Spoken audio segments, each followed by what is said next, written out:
मैं अमन चोपड़ा पर आऊं उससे पहले मैं जो कल संवाद देख रहा था सर का, आदरणीय राहुल देव जी का अमन चोपड़ा के साथ, लगातार मैं ट्विटर पर मैं भी थोड़ा बहुत सक्रिय हूं, देखा जिस विनम्रता के साथ, लेकिन जितनी व्यथा के साथ राहुल जी लिख रहे थे, और वो तुरसी बतुरसी जिस तरह से जवाब लिख रहा था, तो मुझे ये कहना होगा कि फूल दुश्मन को दिए, जख्म वफादारों को, मुंसिफे वक्त के कानून निराले निकले, बात करने का भी सलीका न था कल जिनको, आज वे लोग बड़े बोलने वाले निकले। क्या बात। वाह जिस तो अमन नहीं कहेंगे, चोपड़ा, आ ही कहेंगे।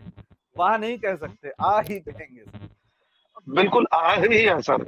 मैं सर की विनम्रता और उस व्यक्ति की बदतमीजी से भरे हुए प्रत्युत्तर देख रहा था, तो मुझे यही लगा कल तक जिसे बोलने का सलीका नहीं रहा होगा, वो राहुल देव जी जैसे वरिष्ठ पत्रकार के साथ इस तरह संवाद कर रहा है।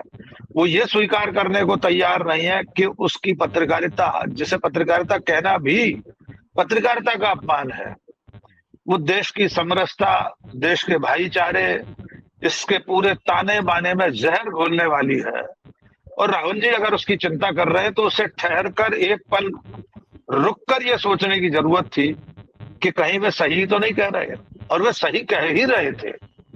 हम लोगों ने पत्रकारिता जहां से शुरू की, जिनसे सीखी है, राहुल जी, राजेश जी, मेरे गुरु विजयदत्त श्रीधर जी, मुझे आज भी याद है, मैं क्राइम रिपोर्टर भी रहा हूं। ग्वालियर में कई बार ऐसे अवसर आए, दंगों की नौबत आई, बड़े बड़े आंदोलन हुए जिनमें हिंसा भड़की। हमें स्पष्ट निर्देश होते थे कि किस तरह हेडिंग बनानी है, किस तरह किन शब्दों से बचना है। एक समुदाय, दो समुदाय, आप सब, हम सब लोग उसी स्कूल ऑफ जर्नलिज्म से सीख कर आए हैं, हम उसका पालन करते रहे। लेकिन अब लगता यह है कि इन्होंने ये जिम्मेदारी उठा ली है कि आग कितनी और भड़के, आग कैसे और भड़काई जाए, किस तरह के हेडर बनाए जाए, किस तरह के स्लग सब हेडिंग हो, उसकी पूरी तैयारी के साथ न्यूज रूम में बैठे हुए लोग हैं।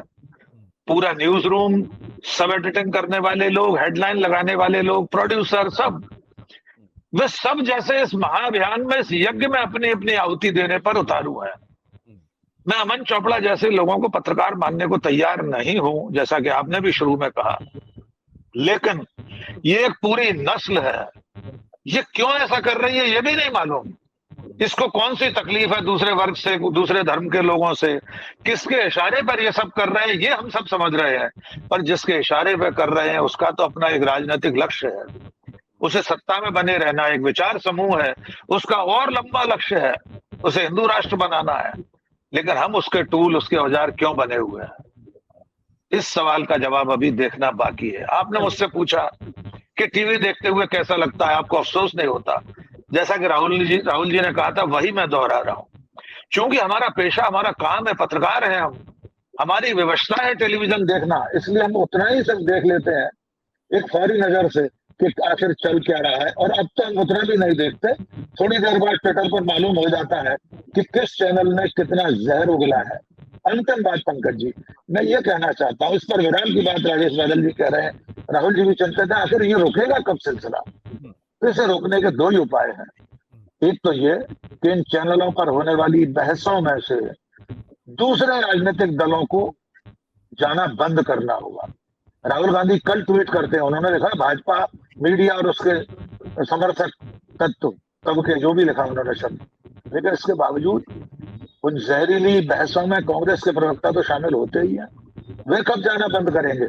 एक ना एक दिन राहुल गांधी से भी तो हमें पूछना है कि आखिर उनके लोग क्यों जा रहे हैं इन डिबेट्स में। दूसरी जिम्मेदारी जनता की है, हमारी आपकी सबकी है।